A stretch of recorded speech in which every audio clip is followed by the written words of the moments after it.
we make great films, but we, as a film director, as a filmmaker, we want the audience to experience the film the way we made it, in a particular way. So PVR creates fantastic cinemas, and that's how where I would love to have my films played. So it's a fantastic collaboration PVRRR. So excited when we launched with Mr. Ajay. Today Sanjay is here. Thank you, sir. I want my audiences to connect to my film very emotionally. I want my audiences to feel for the characters, to empathize with the characters, feel all the emotions the characters in the film they are feeling. So each director has a way of narrating the stories. I have a certain way of narrating my stories, but I don't set on trying to think, okay, now let's make a small budget movie. Okay, let's make a realistic movie. That's not how I think. I just go in search of an emotional story. If it's a big story, it will be a big story. If it's a small story, it will be a small story. Generally, from my childhood, whenever we learned the stories of ancient India, how they were portrayed, how world perceived India, was like it's a dusty place, it's a country of poorness, it is a country of sick people. No, it used to make me feel very, very bad about it. The British newsreels, if you take the archives, no, it always showed India as a third world country and no, those kind of things.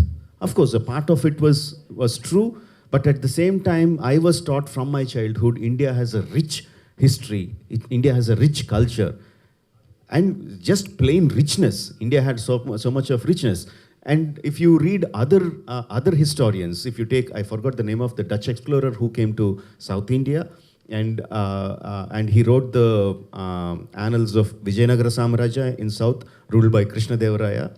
In that he writes, he went into the houses of commoners, house of the commoners, and he found that everyone, males and females, wore anklets made of gold. Okay, this is truth. This is the truth. This is a fact that was recorded in history. And he also wrote that middle class people had the bathing vessels made of gold. No, that is what the culture, what is the history of India. But that was never shown. That was never told.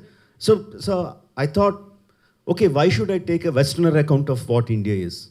No, I'll take account of what I was taught in my childhood, what I would imagine my country would be, what I imagine my freedom fighters would be.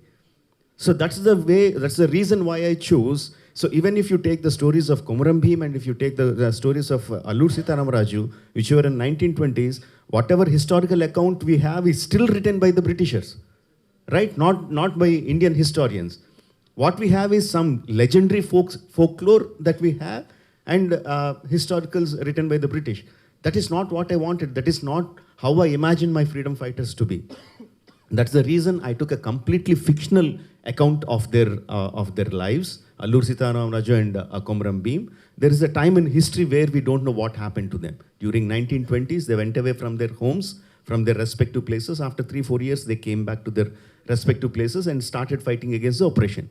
So what would have happened in those 3-4 years?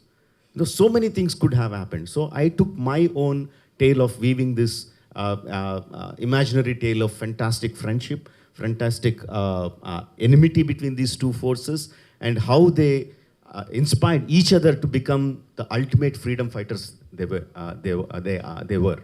So there is an element of patriotism that runs in the story. There is an element of freedom struggle that runs in the story. But the main line of the story is friendship between these two legendary fighters.